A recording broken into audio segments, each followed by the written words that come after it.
স্বাগত ডিবিসি সংবাদে আপনাদের সাথে আছি সোনিয়া আফরিন ঈশিতা। এবারে জানাবো খবরের বিস্তারিত। সংস্কারের কথা বলে নির্বাচন পেছানো যুক্তি নেই। পতিত সরকারের দোসররা দেশে এবং ভারত থেকে নানান ষড়যন্ত্র করছে। সকালে রাষ্ট্র কাঠামো মেরামতের ৩১ দফা ও জনসম্পৃক্তি কুমিল্লা বিভাগীয় প্রশিক্ষণ কর্মশালায় এসব কথা বলেন বিএনপির স্থায়ী কমিটির সদস্য ডক্টর খন্দকার মোশাররফ হোসেন। বলেন, একটি মহল সংস্কারের নামে নির্বাচনকে বিলম্বিত করার চেষ্টা করছে। অন্তর্বর্তী সরকারকে দিয়ে দেশের সম্পূর্ণ সংস্কার সম্ভব নয় বলেও মনে করেন তিনি। রাষ্ট্রের পূর্ণতার জন্য দলীয় সরকার অপরিহার্য বলেও নিজের অবস্থানের কথা জানান খন্দকার মোশাররফ। প্রশিক্ষণ কর্মশালায় বিকেলে প্রধান অতিথির বক্তব্য রাখবেন দলটির ভারপ্রাপ্ত চেয়ারম্যান তারেক রহমান।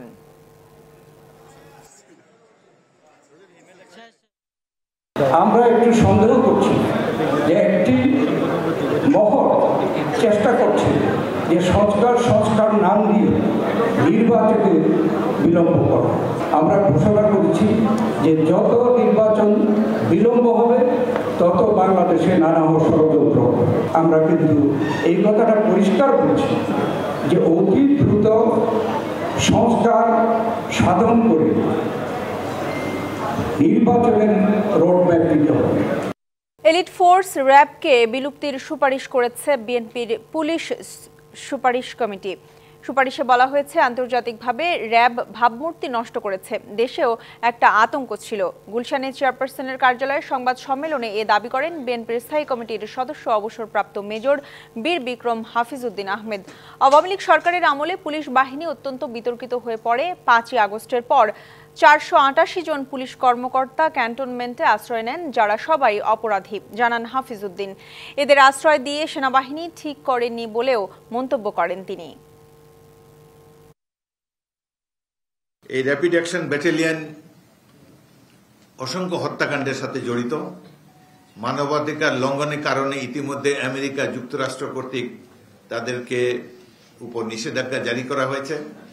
জাতিসংঘেরও মানবাধিকার বিষয়ক যে কমিটি, তারাও র্যাবের কর্মকাণ্ডের প্রতি বিরূপ মনোভাব পোষণ করে। এই সমস্ত কর্মকাণ্ড বিচারণ করে এই কমিটি র্যাবকে বিলুপ্ত করার জন্য সুপারিশ করেছে। সাবেক প্রধানমন্ত্রী শেখ হাসিনা ও তার ছোট বোন শেখ রেহানার ব্যাংক হিসাবের তথ্য তলব করেছে Bangladesh financial intelligence unit BFIU। ৫ দিনের মধ্যে লেনদেন, হিসাব খোলার ফর্ম, KYC সহ যাবতীয় তথ্য পাঠানোর নির্দেশ দেওয়া হয়েছে। সোমবার এ বিষয়ে ব্যাংকগুলোতে চিঠি পাঠানো হয়েছে। শেখ মুজিবুর রহমান মেমোরিয়াল ট্রাস্টের অ্যাকাউন্টে কোথা থেকে কিভাবে টাকা এসেছে তা জানাতে হবে। সেই অর্থ পরবর্তী সময়ে কোথায় খরচ হয়েছে, নগদে উত্তোলন হয়েছে কিনা, এসব বিস্তারিত তথ্য দিতে হবে। এছাড়া অন্য যারা এই ট্রাস্টের সঙ্গে জড়িত কিংবা যেসব অ্যাকাউন্টে ট্রাস্টের হিসাব থেকে অর্থ স্থানান্তর হয়েছে তাদের তথ্য দিতে বলা হয়েছে। এছাড়া ব্যাংকে পাঠানো BFIUর অন্য এক চিঠিতে শেখ মুজিবুর রহমান মেমোরিয়াল ট্রাস্ট এবং চৌধুরী জাফরুল্লাহ শরাফতের ব্যাংক হিসাবের তথ্য চাওয়া হয়েছে। ছাত্র জনতার আন্দোলনের মুখে গত 5ই আগস্ট সরকার পতনের পর প্রায় 550 ব্যক্তি ও প্রতিষ্ঠানের ব্যাংক হিসাব ফ্রিজ করেছে ফাইন্যান্সিয়াল ইন্টেলিজেন্স ইউনিট। এসব হিসেবে জমা আছে 14,500 কোটি টাকা।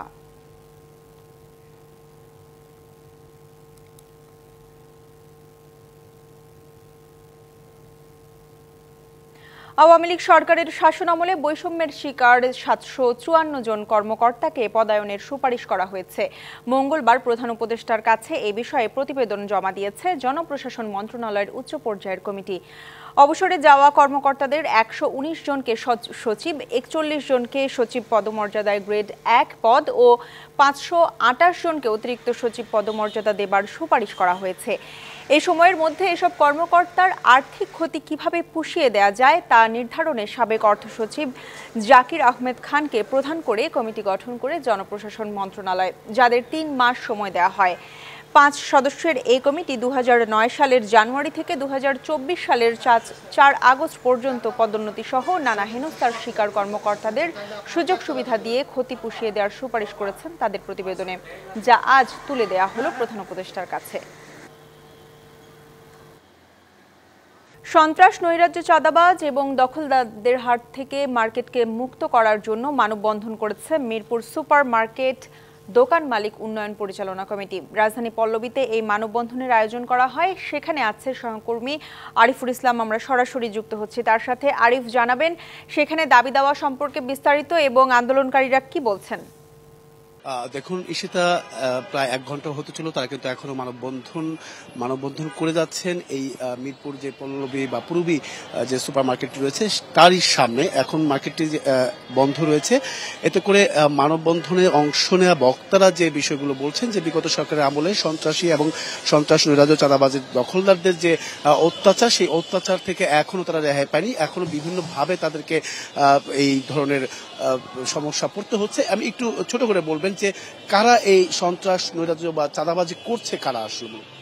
ইলিয়াস মোল্লা, হাজী রজব, বাপ্পি চৌধুরীর নেতৃত্বে শকর সাহেবের গংরা, এরা এই পুরো মিরপুর সুপার মার্কেটকে দখল করে চাঁদাবাজি দখলবাজি তারা প্রতিনিয়ত চালাচ্ছে। এখনো তারা তার পায়তারা দিয়ে চলছে এবং প্রত্যেকে হুমকি দিয়ে চলছে। আমরা এর প্রতিকার চাই। আমরা সাধারণ ব্যবসায়ীরা ভালো থাকতে চাই এবং এই সন্ত্রাসীদের হাত থেকে আমরা মুক্তি চাই। আমি একটু বলবো যে নির্যাতনের যে শিকার এটা কিভাবে হতেন বা বিগত আমলে শকর সাহেবের আমলে আমরা এই মার্কেটে নির্বাচন চাওয়ার কারণে তারা কেস দিয়ে আমাদেরকে জেলও খাটাইছে 3-4 জনকে। এখন এদের কাছ থেকে আমরা নিস্তার চাই ব্যবসায়ীরা। মানে চাঁদাটা কিভাবে তুলতো বা কিভাবে কি করতো? চাঁদাটা টাইস করবে বলে আমাদের কাছ থেকে নিয়ে টাইস করতো না, সেই টাকা অন্য কিভাবে উন্নয়নমূলক কাজ করার বইলা নিছে, নেওয়ার পরে কি তারা এটা অনেকেই বলেছেন যে নির্যাতনের শিকার হয়েছেন, সেটা একটু যদি বলতেন যে কিভাবে কেন নির্যাতিত হয়েছে। নির্যাতিত হয়েছে এতের মদের বিরুদ্ধে যদি কেউ হয় তাদেরকে নিয়ে আসলে ওই অফিসের ডাইকা অধিকটা হুমকি দিয়া নানান ভাবে নির্যাতিত হয়েছে। আমি আজকে মনে করেন 35 বছর ধরে দোকান মালিক। এই নানান বিভিন্ন কারণে এরকম অবহেলিত বিভিন্ন কারণে আমি অনেক মার্কেটে দোকানদারি করি না, আমি তো দোকান মালিক। অসংখ্য ধন্যবাদ। ঈশিতা, একটি বিষয় জানিয়ে রাখি যে এই যে মানববন্ধনে অংশ নিয়েছে প্রায় 302 জন দোকান মালিক পক্ষ। তো তারা বলছেন, বরাবরই বলে গেছেন বিগত সরকারের আমলেও তারা এই নৈরাজ্যের শিকার হয়েছেন বা শাসন আমলের যে চাঁদাবাজি সেই বিষয়টাও কিন্তু তারা শিকার হয়েছেন, এখনো হচ্ছেন। বিভিন্নভাবে প্রকাশ্যে না হলে বিভিন্নভাবে তারা প্রতারিত হচ্ছেন এবং কি এই চাঁদাবাজদের অত্যাচারে তারা অতিষ্ঠ। তো সব থেকে বড় কথা হচ্ছে যে যাতে করে এখান থেকে। আরিফ, আপনাকে অসংখ্য ধন্যবাদ আমাদের সাথে যুক্ত হবার জন্য। এদিকে জয় বাংলা জাতীয় স্লোগান ঘোষণা করে হাইকোর্টের দেয়া রায় স্থগিত করেছে আপিল বিভাগ। এই বিষয়ে জানাতে আমাদের সাথে সরাসরি যুক্ত হচ্ছেন আমাদের সহকর্মী অনেক ইকবাল। ইকবাল, জানাবেন আপিল বিভাগের সিদ্ধান্ত নিয়ে বিস্তারিত কি কি তথ্য আছে আপনার কাছে? সব জয় বাংলাকে জাতীয় স্লোগান হিসেবে দেয়া হাইকোর্টের আদেশ কিন্তু কিছুক্ষণ আগে কিন্তু আপিল বিভাগে স্থগিত করেছেন এই প্রধান বিচারপতি সহ 3 জন বিচারপতির বেঞ্চে এটি কিন্তু আদেশটি বাতিল হয়। এর আগে কিন্তু হচ্ছে জয় বাংলাকে জাতীয় স্লোগান ঘোষণা করে হাইকোর্টের দেয়া আদেশে স্থগিত চেয়ে হচ্ছে আবেদন করে রাষ্ট্রপক্ষ। 2 ডিসেম্বর এ তথ্য নিশ্চিত করেছিলেন যে অ্যাসিস্ট্যান্ট অ্যাটর্নি জেনারেল অনিক আর হক। যদি একটু বলে রাখি যে 2017 সালে এই জয় বাংলাকে জাতীয় স্লোগান করার জন্য কিন্তু হাইকোর্টে রিট দাখিল করা হয়। পরবর্তীতে কিন্তু 2020 সালের 10ই মার্চ জয় বাংলাকে জাতীয় স্লোগান হিসেবে রায় দেয় কিন্তু হাইকোর্ট বেঞ্চ। পরবর্তী থেকে কিন্তু দেখা যায় যে জয় বাংলাকে জাতীয় স্লোগান হিসেবেই সাধারণ মানুষ যে বা সরকারি অফিস আদালতে সেগুলোতে হচ্ছে আপনার জয় বাংলাকে জাতীয় স্লোগান হিসেবে ব্যবহার করে আসছিল। তবে পরে আজকে কিন্তু হচ্ছে যে 2 ডিসেম্বর কিন্তু হচ্ছে যারা রাষ্ট্রপক্ষের আইনজীবীরা হচ্ছে এটিকে স্থগিত চেয়ে আবেদন করলে কিন্তু আদালত দীর্ঘদিন যুক্তিতর্ক উপস্থাপনের পর আজ কিন্তু রায়টি স্থগিত করেছে আপিল বিভাগ। কিন্তু এখানে রাষ্ট্রপক্ষের এখন হচ্ছে সুযোগ রয়েছে পরবর্তীতে আপিল করার জন্য। তো এই ছিল আমার কাছে হচ্ছে হাইকোর্ট থেকে সবশেষ অবস্থা। অনেক ইকবাল, আপনাকে অসংখ্য ধন্যবাদ আমাদের সাথে যুক্ত হবার জন্য। নদী রক্ষা কমিশন ডিসিদের থেকে নদীর যে তালিকা এনেছে তা আরও যাচাই বাছাই করার আহ্বান জানিয়েছেন পানি সম্পদ উপদেষ্টা সৈয়দা রিজওয়ানা হাসান। সকালে রাজধানীর পান্থপথে পানি ভবনে বাংলাদেশ নদ নদী সংখ্যা নির্ধারণ অবহিতকরণ সেমিনারে তিনি এসব কথা বলেন। নদীর পাড়ে আমরা সুন্দর করে নগরবাসীদের বিনোদনের জন্য প্রকৃতি কেন্দ্রিক, একদম কম খরচে প্রকৃতি কেন্দ্রিক, যাতে কেউ একটা হাঁটতে গেলে একটু বসতে পারে ওরকম ব্যবস্থাও করে দেওয়ার চেষ্টা করব। কিন্তু মুশকিল হচ্ছে যে আমরা যদি দূষণ নিয়ন্ত্রণ না করতে পারি, এগুলোর সুফল কিন্তু মানুষ পাবে না। বুড়িগঙ্গা নদীর ভিতরে যে আপনাদের কত বছরের পুরানো ড্রেজার পড়ে আছে, শত শত ড্রেজার নদীর ভিতরে পড়ে আছে, এগুলোকে স্পট নিলাম করে সরিয়ে ফেলেন, কারণ নদী দূষণ হচ্ছে, প্লাস ওখানে পলিমাটি পড়তে পড়তে ওখানে চর হয়ে যাবে। নদী উদ্ধার করতে হলে এখনই সময়। সিরিয়ায় মোহাম্মদ আল বশিরকে অন্তর্বর্তীকালীন সরকারের প্রধান হিসেবে নিয়োগ করল বিদ্রোহীরা। বিদ্রোহী গোষ্ঠী হায়াত আল শাম এর নেতৃত্বে গঠিত হচ্ছে এই সরকার। 41 বছর বয়সী মোহাম্মদ আল বশির HTS পরিচালিত সালভেশন ইদলিব অঞ্চলের উন্নয়ন ও মানবিক বিষয়ক মন্ত্রী হিসেবে দায়িত্ব পালন করছেন। তার নেতৃত্বেই অন্তর্বর্তী সরকার। এরই মধ্যে সিরিয়ার সাবেক প্রধানমন্ত্রী মোহাম্মদ আল জালালি বিদ্রোহীদের হাতে ক্ষমতা হস্তান্তরে সম্মত হয়েছেন। সংবাদ এই ছিল এখনকার মতো। ডিবিসি নিউজের সঙ্গেই থাকুন।